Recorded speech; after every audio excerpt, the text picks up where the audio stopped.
The boundary of the anterior triangle of the neck. Anterior triangle neck is a large triangular region located on side of the neck anterior to the sternocleidomastoid muscle. Its apex is directed downwards and base is upward. Now the boundary of the anterior triangle of the neck. Anteriorly, the anterior median line of the neck. Posteriorly, the anterior border of the sternocleidomastoid muscle.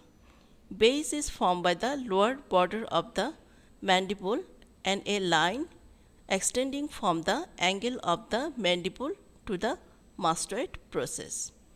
The apex is the meeting point of the anterior border of the sternocleidomastoid and anterior median line.